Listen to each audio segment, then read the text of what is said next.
Pass or fail? Why would this be a fail? What is the primary failure here?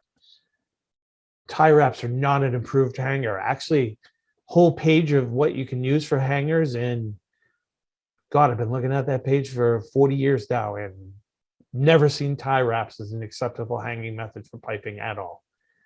So if you're working with people that are doing that and using tie wraps to support piping, quit, because you're learning the wrong thing. There is so many awesome hangers out there these days.